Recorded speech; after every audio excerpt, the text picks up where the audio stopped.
আসসালামু আলাইকুম। আমার আজকের রেসিপি পোয়া পিঠা বা তেল পিঠা।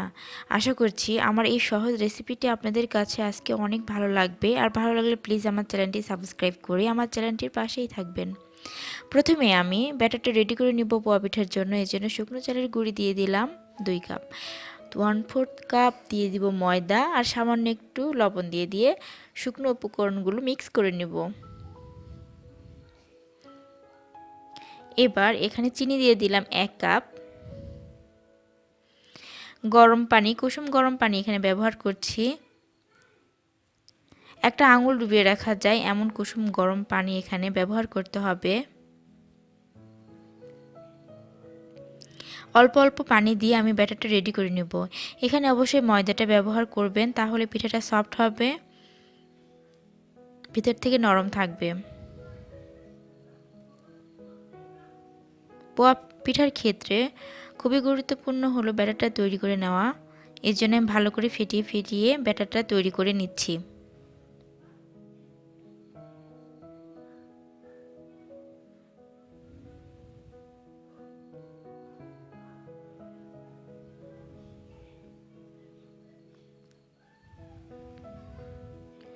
ব্যাটারের ঘনত্বটা এমন হবে, ঠিক পাতলাও না আবার ঠিক ঘনও না, এমন একটি ঘনত্ব হবে।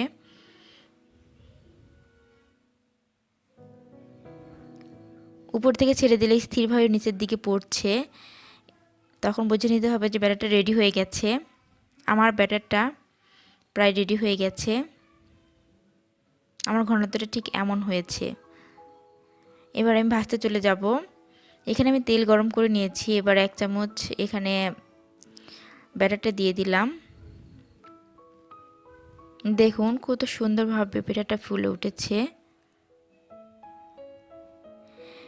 যখন একাই তেলে ভেসে উঠবে পিঠাটা, তখন এপাশ থেকে ওপাশে উল্টিয়ে দিব।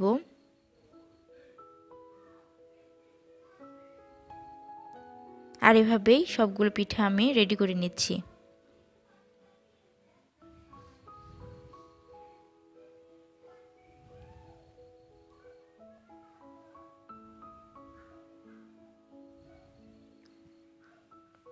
দেখলেন তো কত সহজে পোয়া পিঠা রেডি হয়ে গেল। আশা করছি এই সহজ রেসিপিটি আপনাদের কাছে অনেক ভালো লেগেছে। আর ভালো লাগলে প্লিজ আমার চ্যানেলটি সাবস্ক্রাইব করুন।